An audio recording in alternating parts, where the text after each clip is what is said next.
Hola a todos, en esta oportunidad quiero hablarles un poquito de cómo aprender a graficar a través del uso del Excel, para lo cual vamos a realizar diferentes ejemplos y al final vamos a comentar un poquito sobre el método de mínimos cuadrados. Vamos a iniciar por una función lineal, recordando que en un gráfico una función lineal su ecuación es la función y igual a mx más b. M representa una pendiente, B va a ser el valor de la intersección con el eje Y, o conocido como intercepto, y X van a ser los puntos de coordenadas o puntos de dispersión. Recordemos que en un ajuste lineal deberíamos tener siempre una recta de mejor ajuste, tal y como se representa en la siguiente imagen. Para ello vamos a realizar un gráfico de la trayectoria realizada por una avioneta en un vuelo velocidad crucero. Noten que tenemos datos para un desplazamiento y datos para el tiempo.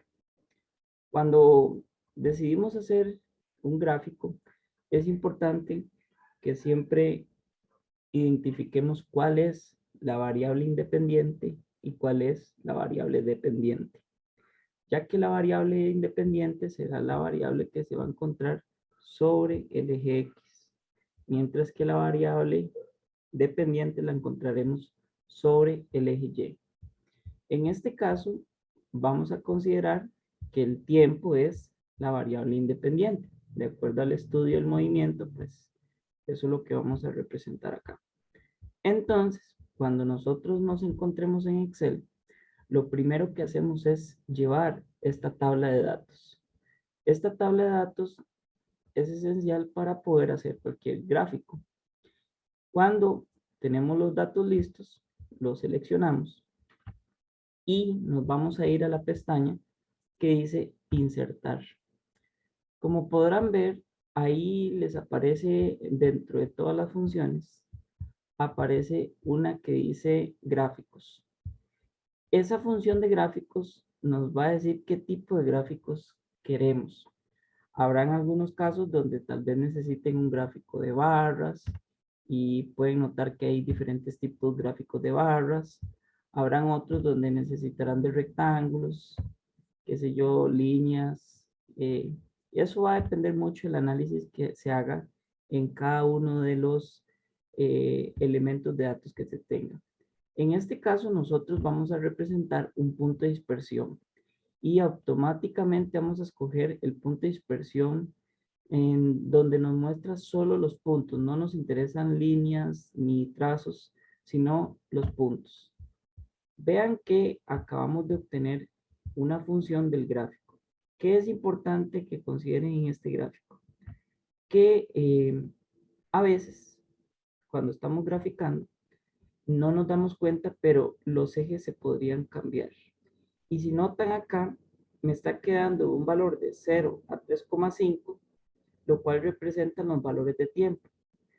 Y habíamos dicho que el tiempo va a ser nuestra variable independiente. Quiere decir que nuestro gráfico tiene algún tipo de problemas, en este caso, cuanto a los ejes.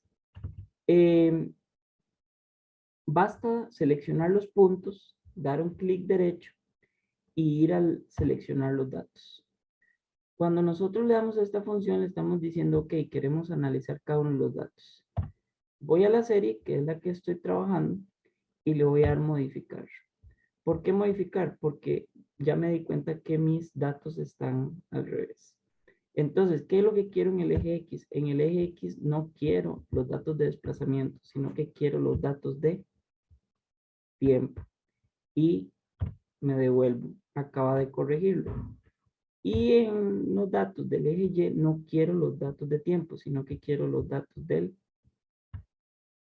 desplazamiento. Y ahí ya ahora sí puedo identificar que mi gráfico tiene los datos graficados de manera correcta, por lo cual solo vamos a aceptar y aceptar. Ahí pueden ver que ya ahora sí, en el eje Y me aparecen datos que van desde 0 hasta 700, lo cual coincide con la escala del desplazamiento. Y en el eje X van desde 0 hasta 3,5, como se representa acá desde 0 hasta 3, lo cual me justifica. Una vez que hacemos esto, es importante, podríamos ir a el diseño del gráfico y podríamos tener alguna serie de creatividad, podríamos poner fondos a los gráficos, qué sé yo, algún tipo de elementos creativos que podrían servirnos. Pero también podemos, y es importante acá, vamos a buscarlo, agregar al gráfico algunos elementos. Aquí está. En la pestaña del diseño del gráfico, voy a agregar el gráfico título al eje horizontal y también le voy a agregar título al eje vertical primario. Porque todo gráfico debe ir rotulado en sus ejes, salvo algunas excepciones donde tal vez no sea necesario. En este caso vamos a ubicar desplazamiento como el eje Y. Vamos a decir que el desplazamiento se puede representar con una X y que sus unidades aquí son kilómetros. Después lo mismo hacemos sobre el eje X. Y vamos a decir que el eje X representa el tiempo T con una unidad de horas.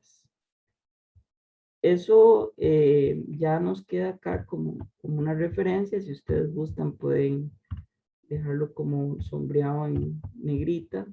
Podrían cambiar colores, tipo de letra, tamaños, que esto es parte también de la funcionalidad.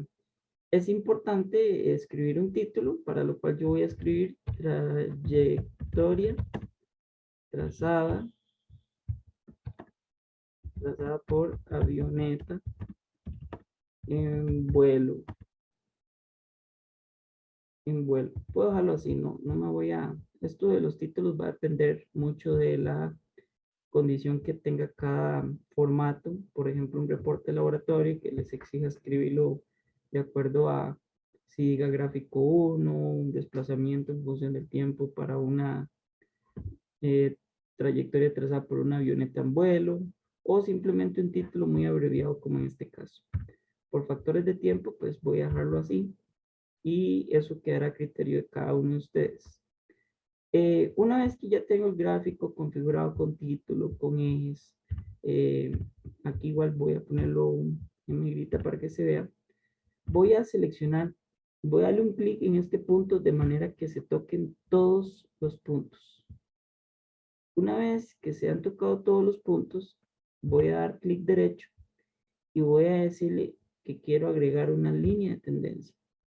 Noten cómo en la línea de tendencia me aparecen las funciones exponencial, lineal, logarítmica, polinómica, potencial, media móvil.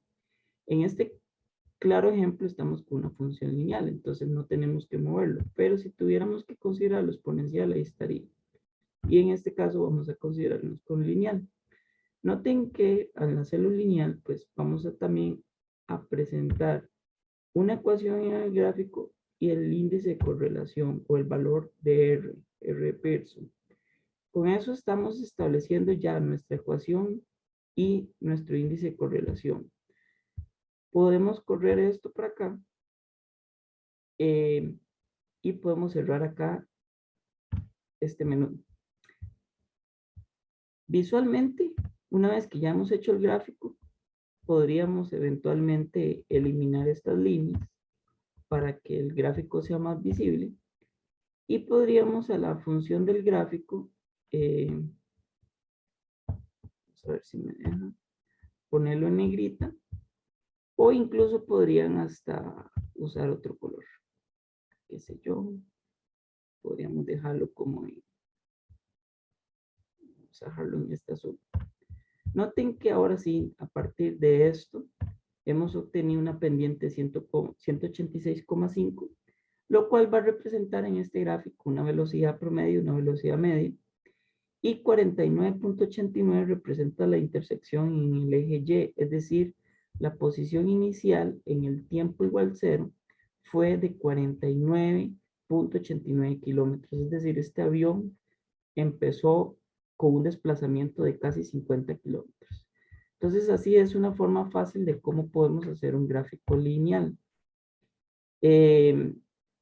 Una vez que esto está listo, pues simplemente podemos copiar, pegar y lo podemos llevar al documento donde lo requerimos para el reporte o alguna otra circunstancia. Cuando vamos a analizar la función potencial, para la función potencial vamos a considerar algunos elementos importantes. Por ejemplo, vean que la función es y igual a bx a la m. Es decir, la pendiente representa una potencia. Y B sigue siendo pues una intersección, ¿verdad?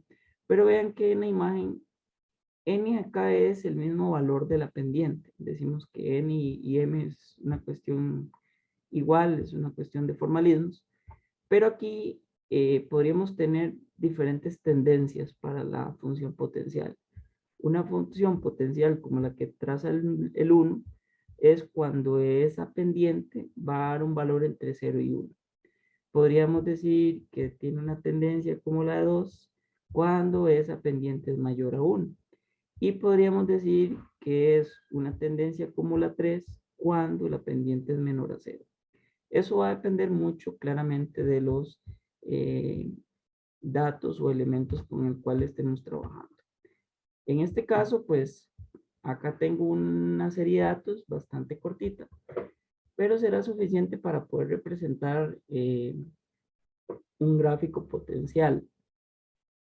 Vean que aquí tenemos las medidas del agua evacuadas en un depósito de 30 metros de altura, para lo cual tenemos una diferencia de diámetros y una diferencia de tiempos, que van a ser tiempos de vaciado.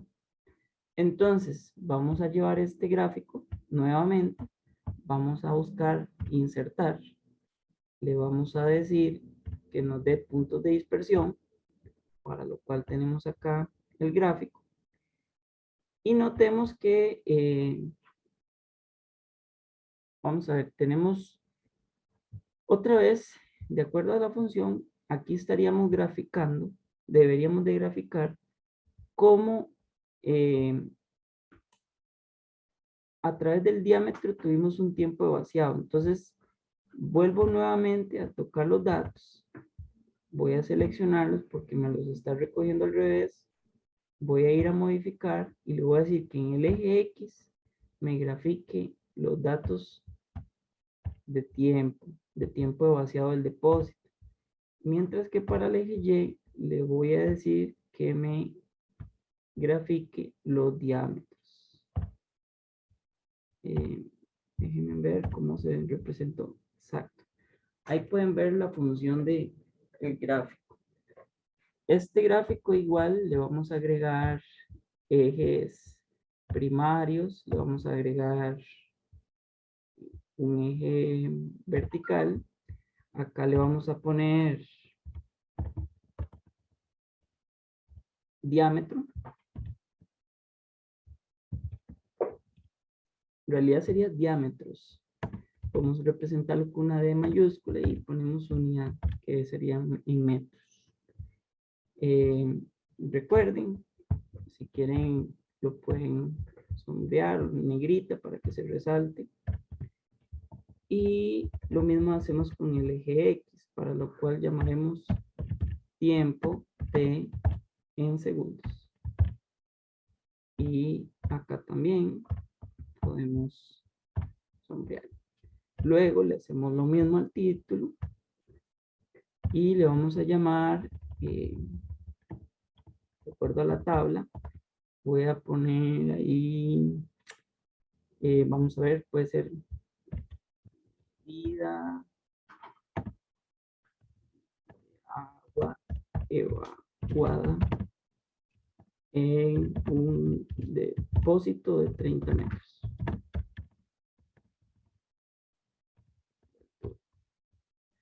Esto, como les dije, esto va a ser muy creativo. Al final de cuentas, ustedes van a tener que ver qué les queda mejor hacer. Voy a hacer un poquito más grande este gráfico para ver si este título se nos acomoda un poquito mejor. Ahí pues podemos ver. Y una vez que tengamos eso, vamos a seleccionar los puntos, vamos a agregar una línea de tendencia. Le vamos a decir que en este caso nos dé una función potencial, que nos presente la ecuación del gráfico, seleccionamos ahí y nos presente el valor de R. Con eso estaríamos listos y podemos corregir acá la ecuación. Vamos a darle un color y lo vamos a sombrear. Y nuevamente voy a quitar las escalas primarias y secundarias, en realidad serían primarias en ambos ejes para que se resalte la ecuación. Noten que el valor de esta, tal vez no sé si lo podemos ver acá. Vamos a ver si puedo. Noten que el valor de la pendiente es un valor de menos 0,5, es decir, es un valor negativo. Y noten que la trayectoria de esta potencia es una curva parecida al trazo 3, lo cual cumple con la teoría. Una pendiente menor a 0 debería representarse como se está dando este gráfico. Y aquí tenemos la evidencia del dato cuando decimos que es menos 0,5. Voy a tratar de hacerlo un poquito más grande para que se pueda ver mejor el número. Ahí podemos ver cómo. Y otro dato que nos está dando de manera oportuna, que nos puede justificar si estamos graficando bien, es el índice de correlación, en este caso el R. El R nos está dando un valor de 1, lo cual nos dice que estamos agrupando los datos de manera perfecta. Si nos devolvemos a la función lineal, vemos que en la función lineal tenemos un valor de 0,99995, es decir, podríamos estimarlo a un valor casi cercano a 1. También nos estaría diciendo que estamos graficando de una manera correcta. Esta tendencia del índice de correlación es una tendencia que es un coeficiente que va a oscilar entre 1 o menos 1. Eso quiere decir que si tenemos un valor cercano a 1 o cercano a menos 1, nuestros datos están bien representados en el gráfico.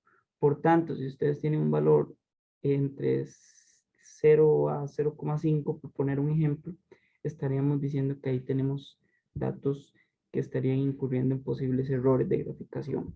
Ahora, cuando nosotros tenemos un gráfico potencial, esto también se podría llevar a un proceso de linealización. Y es lo que tengo acá. El proceso de linealización sería agarrar la función y, como en este caso la función que tenemos, que percibimos es esta, y igual a bx a la m, lo que vamos a aplicar aquí es un logaritmo decimal, un logaritmo común, y hacemos propiedades de logaritmos. Vea que al aplicar logaritmos en ambos lados de la ecuación, nos va a quedar un logaritmo y es igual a un logaritmo de ax a la m. Aquí alfa es el mismo b. Es una cuestión de formalidad. Y cuando nosotros hacemos propiedad de logaritmos, podemos decir que un producto del argumento de logaritmo podríamos simplificarlo en una suma, que fue lo que pasó acá. Y cuando tenemos una potencia del argumento, podemos sacarla afuera y ponerla como un producto, que fue lo que pasó con la m. Eso nos simplifica entonces que el logaritmo de y va a ser la y mayúscula. M es un número sencillo, pero x mayúscula es el logaritmo de x. Y más un logaritmo de alfa que sería el logaritmo de b o el logaritmo del intercepto. Esto quiere decir que si nosotros agarramos una función como esta y la quisiéramos linealizar, que se vea como una línea recta, como en este caso, necesitaríamos un papel logarítmico. ¿Qué quiere decir esto? O un papel doblemente logarítmico. Quiere decir que es un papel que tiene una escala de logaritmos o ciclos en el eje y también en el eje X. Porque para linealizar una función potencial, noten que tenemos el logaritmo de y para valores de y el logaritmo de x para valores de x. Ahora, Excel me permite trabajar con eso. ¿Cómo lo hacemos? Bueno, voy a traerme nuevamente, voy a copiar nuestro gráfico que hicimos anteriormente y lo que basta hacer, como yo sé que lo que ocupo es un papel logarítmico, entonces lo que necesito es variar estos ejes a escalas logarítmicas. En este caso, si yo le doy, selecciono los datos del eje y le doy clic derecho, tenemos una opción que nos dice dar formato al eje. Eso quiere decir que puedo venirme acá, seleccionarlo y ven acá donde aparece una escala logarítmica. Esta es una escala logarítmica en base a 10, lo cual es el logaritmo decimal común. Y lo mismo haría para el eje X. Si yo lo hago para el eje X, le doy dar formatos al eje, me vuelve a aparecer acá y le selecciono. Y notemos cómo hemos creado a partir de la función que era una curva, hemos creado una línea. Por obvias razones, ya esta función ya no nos funciona, ya esta función no tendría sentido. Entonces, automáticamente la eliminamos. Cuando ustedes noten en los papeles impresos de los papeles doblemente logarítmicos, van a ver que los papeles logarítmicos tienen diferentes ciclos. Yo aquí no lo, como eliminé las líneas, pues no se ven, pero vamos a agregarlas. Vamos a agregar líneas principales y vamos a agregar también, aquí le doy un clic derecho y le voy a agregar líneas de división secundarias. Aquí hemos agregado diferentes líneas secundarias para el eje Y. Noten cómo el ciclo va de 1 a 10. Es decir, la primera rayita va a ir buscando, digamos, un ciclo que va de 1 a 10. Entonces vamos a ir teniendo 1, 2, 3, 4, 5, 6, 7, 8, 9, 10.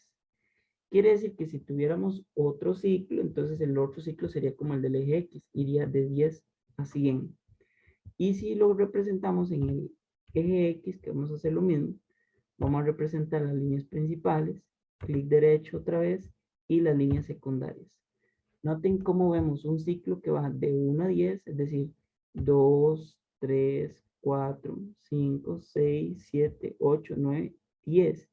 Pero el otro va a ser 20, 30, 40, 50, 60, 70, 80, 90 y 100. Si tuviéramos un tercer ciclo en esta escala sería 200, 300 hasta llegar a 1000 y así sucesivamente lo haríamos con cada uno de los ciclos.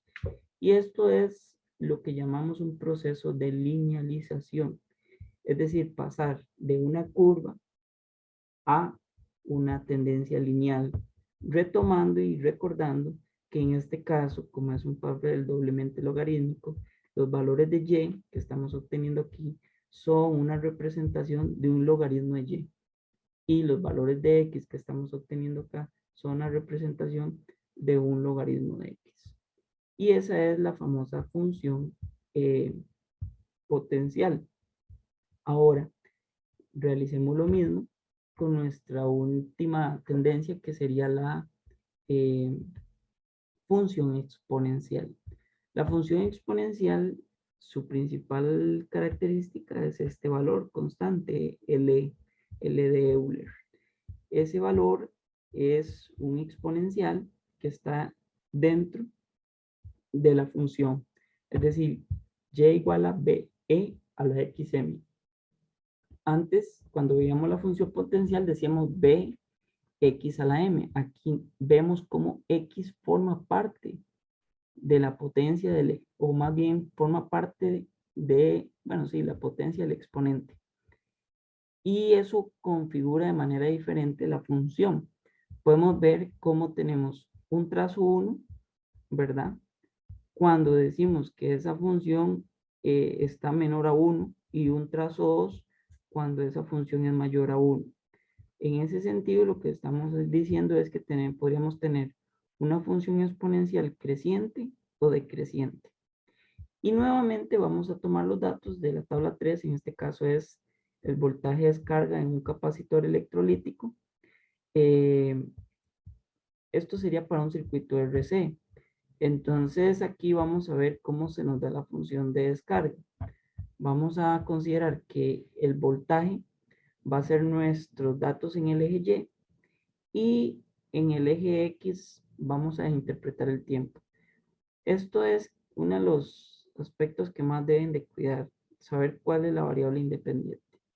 En este caso, cuando ya analizamos el circuito RC y lo estudiamos bien, nos damos cuenta que el tiempo aquí es una variable independiente. Voy a insertar, busco nuevamente los puntos de dispersión y busco mi gráfico y veo y me doy cuenta que otra vez me los grafico al revés.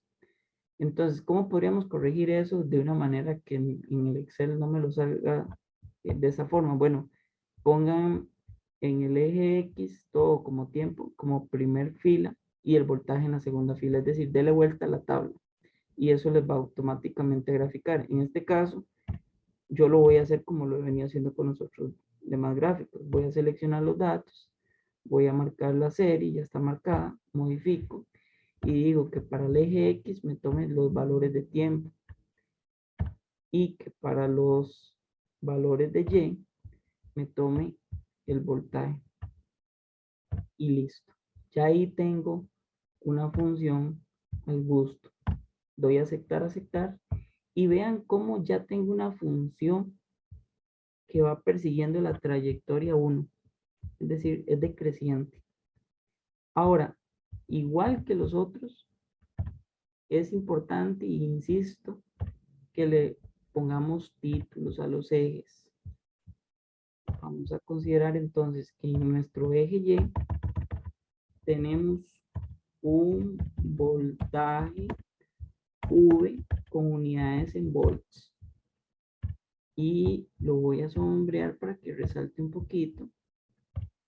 Y bueno, aquí en el eje X tenemos un famoso tiempo, que es un T, y está representado en segundos.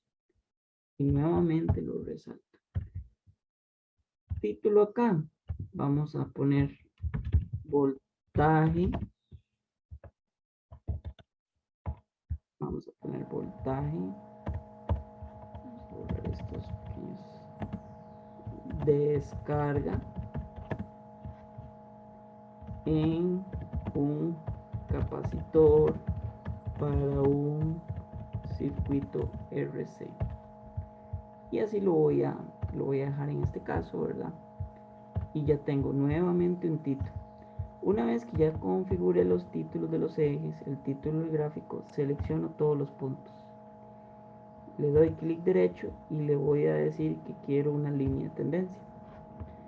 Como estamos hablando de una función exponencial, ustedes automáticamente la buscan. Pero si uno no tiene certeza de qué tipo de función es importante que presenten las ecuaciones, presenten el valor de R y alguien podría ir buscando funciones a ver cuál se le ajusta más.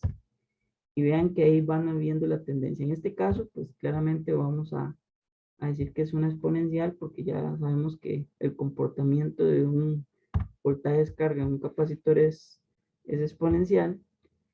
Y vamos a, bueno, eliminar claramente estas series. Están acá. Vamos a darle nuevamente a la función y la vamos a hacer un poquito más grande. Noten cómo nuestro valor dependiente es un valor muy por debajo de ¿quién? Muy por debajo de 1. Entonces es lógico que tenemos una tendencia como el trazo 1 que vemos acá. Y esa sería la representación de un voltaje, o más bien la representación de una función exponencial. Ahora, al igual que la función potencial, la función exponencial tiene un proceso de linealización. Acá la única diferencia es que al ser un exponente, vamos a utilizar un logaritmo neperiano o un logaritmo natural, que consiste en un logaritmo donde su base está, o más bien donde está conformado por la base e. Es el inverso de esa función e. Entonces, al aplicar otra vez logaritmos, pero en este caso neperianos o naturales, vamos a obtener un logaritmo natural de y y vamos a obtener el producto de un logaritmo de alfa e a la mx, donde alfa sigue siendo un intercepto o b. Y en este caso, pues, aplicamos lo que vimos anteriormente. Un producto es una suma de logaritmos para el argumento y la potencia, en este caso, sale, digamos, del logaritmo y podemos verlo como un producto, que es el siguiente proceso. Al final de la simplificación, notemos que nos está quedando para valores de y un logaritmo de y. Y notemos que el logaritmo natural de e es 1. Por eso es que al decir logaritmo natural por e, estamos diciendo que eso equivale a 1. Por eso nos queda solamente mx. Entonces, el logaritmo natural de y es el valor en y mayúsculo. Mientras que mx siguen siendo valores sencillos. No tuvieron modificación. Y b, que es un intercepto, sería el logaritmo de b, o en este caso alfa. Entonces, ¿qué tipo de papel usamos acá? Usamos un papel semi-logarítmico. Es decir, un papel que solo tendría una escala logarítmica, la otra normal. Y en este caso, ¿cuál sería la escala logarítmica? Claramente para los valores de y. Los valores de y mayúsculas serían, en este caso, los que necesitamos pasar a una escala logarítmica. Entonces, nos vamos a traer el gráfico que hicimos por acá. Lo voy a copiar y me lo voy a traer por acá. Y aquí tenemos el gráfico que hicimos inicialmente. Como yo sé que solo ocupo un papel semilogarítmico, necesito un papel que tenga una escala milimétrica, como estas de abajo, o esta misma que tiene el eje Y necesito una escala logarítmica, pero posicionada en el eje Y. Entonces, me vengo al eje Y, clic derecho, y le doy formato al eje. Y le digo que me muestre una escala logarítmica. En este caso, pues ahí ustedes ven la tendencia. Nosotros no vamos a ocupar, decirle que sea uno en base a E o B. Simplemente necesitamos que la escala sea logarítmica. Eso quiere decir que si yo me voy al eje y le doy agregar división de líneas principales y le digo lo mismo para las líneas secundarias, lo que estamos teniendo es un papel que tiene ciclos en el eje y en el eje X tiene escalas milimétricas. Si ustedes gustan, lo pueden trazar, pueden decirle, muéstreme las líneas principales, vean cómo las líneas principales y las secundarias son iguales en todo momento. Quiere decir que esto es una escala, esto es una escala. En este caso, podríamos decir que tal vez no es milimétrica por el ajuste de los datos, ¿verdad? Pero sí está en una escala de coordenadas lineales. Mientras que en el eje Y tenemos una escala logarítmica que va por ciclos. Claramente esta función ya no funciona acá. Tenemos que considerarla como fuera. Y es importante que vean, por Y, todos los valores van a ser un logaritmo natural de Y. Y por X, todos los valores van a ser los mismos, porque está en una escala lineal normal, como se simplificó al inicio. Entonces, esto sería el proceso de linealización de una exponencial, que es pasar de esta condición, de esta función, a una gráfica meramente lineal. Esas serían las tres principales funciones que tenemos que trabajar en un proceso básico de graficación. Les hago saber que no son los únicos métodos, ¿verdad? Vean que hay otros tipos de gráficos que conforme el estudio se los permita, pues los van a ir conociendo un poquito más. Gráficos de barras, gráficos radiales, medias móviles, histogramas y otro montón de elementos gráficos que son parte importante de una serie de datos que tal vez en algún momento más adelante lo requieren. Para culminar con este tutorial, quise traerles un poquito lo que es el método de mínimos cuadrados. El método de mínimos cuadrados es un método, un formalismo matemático que se realizó con base a la recta mejor ajuste para determinar cuál es el valor de M, B y R. Es decir, Excel por defecto me calcula a través del mínimo de cuadrados con la recta de mejor ajuste el valor de M, B y R. Es decir, que en esta gráfica lineal, esta función que obtuvimos acá, voy a hacerla un poquito más grande, Excel ya sabe cómo determinarlo y lo que hace simplemente es usa el método de mínimos cuadrados en base a esta recta, la recta de mejor ajuste. Entonces, ¿cómo lo hace? Bueno, lo hace a través de estas ecuaciones que están acá. Y a ustedes se les puede requerir en algún momento calcular el método de mínimos cuadrados. Hay varias formas de hacerlo. Una de las formas, para mi gusto, más fácil es Excel. También está la calculadora. Y en este caso yo quiero como aprovechar el tutorial que estamos realizando para hablar un poquito de cómo se haría en Excel este tipo de cálculos. Yo ya tengo configurada la función de M, B y R. Es decir, ya metí estas ecuaciones en Excel, pero tengo que completar esta tabla. Vean que para esta tabla, el tiempo va a representar los valores en X y el desplazamiento van a representar los valores en Y, tal cual fue establecido en la función lineal que tenemos acá. Es decir, que al completar los datos y los cálculos deberíamos obtener valores similares a este por M, valores similares a este por B y un valor similar a este por R. Entonces, al hacer esto en un pequeño análisis, dice que podríamos tener una columna que vaya a decir que sea el valor de X por el valor de Y, es decir, el valor de este por este. Y una forma de hacer en Excel esto es de la siguiente manera. Cuando quieran hacer una operación, abran con un igual. Yo voy a decir igual, toco esta celda, voy a darle multiplicar, que sería este asterisco, por este. Y le doy Enter. Automáticamente él me acaba de calcular 0,2 por 85. Luego, si ustedes vienen acá y muestran esta cruz que sale acá y jalan hacia abajo, automáticamente él les va a hacer lo mismo para todos los demás datos. Y ya aquí hemos obtenido, por ejemplo, 2,4 por 500, 3 por 610 y así sucesivamente con todos los datos. Ahora, este otro dice que es xy al cuadrado. Quiere decir que esto es igual a este valor. Puedo decir que es ese valor por él mismo. O podría decir que es este valor al cuadrado. Y ahí me acaba de decir 0.2 al cuadrado, 0.4. Y hago lo mismo acá. Entonces, obtengo los valores. En este caso sería lo mismo, pero con los valores de y. Entonces yo voy a decir este valor de y lo voy a elevar al cuadrado. Y ahí tengo, ¿verdad? 85 al cuadrado y así sucesivamente hasta los últimos datos.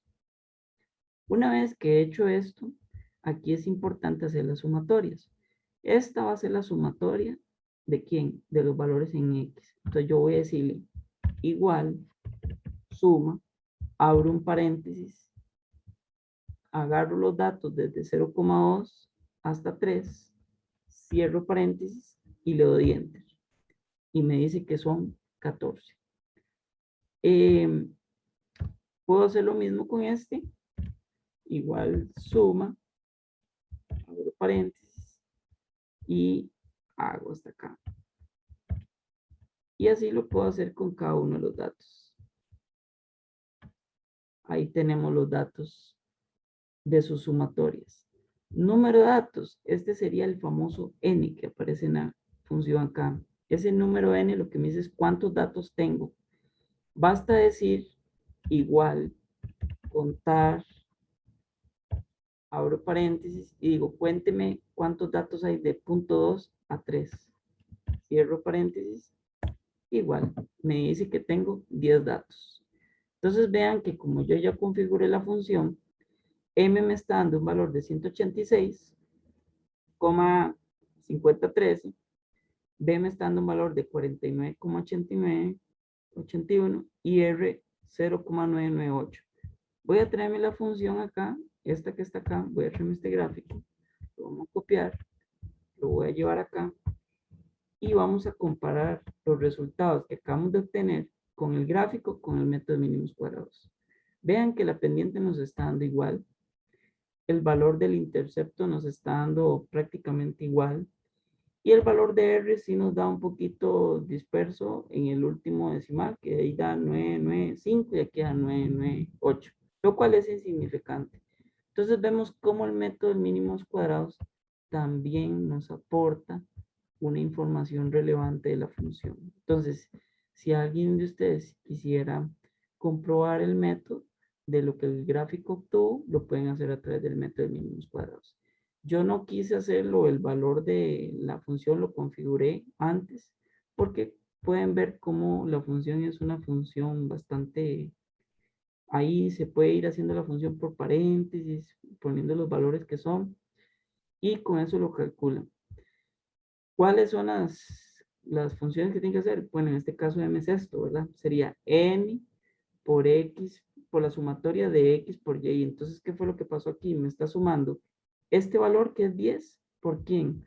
Por 5.745, que es la sumatoria de esos x por y, menos la sumatoria de x, o sea, menos la sumatoria de x sería 14, por la sumatoria de y, que sería 3.110. Todo eso dividido entre, otra vez, n, que sería este número de datos, por x al cuadrado. O sea, la sumatoria de x al cuadrado sería este, 27,06, menos x al cuadrado. O sea, menos la sumatoria de x, que es 14, y elevado al cuadrado. Y esa es la función que ustedes pueden ver acá, que fue la que yo hice previamente. Una vez que se hace esta función, ya me dio el valor, entonces ya puedo determinar B. ¿Qué es B? B sería Y promedio menos la pendiente MX. Y bueno, aquí no lo está marcando, pero como son promedios, hay que dividirlo entre N para que sea un valor de B puntual, si no sería como un valor promediado. Entonces aquí la función sí le faltó decir que todo esto entre N. Y R, como podrán ver, es una función más extensa. Ahí la pueden ver. Yo la configuré previamente porque es bastante extensa. Pero con esto podemos configurar. Entonces, a través del Excel, ustedes podrían calcular todo más fácilmente. No es el único método, como les digo, existen otros recursos como la calculadora, pero a través del Excel podrían identificar este tipo de trabajo fácilmente. Y para efectos de las prácticas de laboratorio, pueden acostumbrarse a calcular promedios, sumatorias, qué sé yo, fórmulas que les puedan servir para analizar fácilmente sus resultados. Con respecto a las graficaciones, Excel es el medio que estaríamos utilizando como inicial, como un modo fácil de aprender, pero existen otros software que también son bastante completos, que les pueden ayudar, como Minitab, Matemática, que podrían, hay propios del área de física, digamos, como los que traen los equipos de laboratorio, como Vernier, Pasco, que también son software especializados para graficación. Pero en este caso, la idea acá es que ustedes pues se lleven una idea clara de cómo graficar en Excel. Espero que esto haya sido de total ayuda para ustedes y que hayan tenido pues un aprendizaje significativo. Muchas gracias.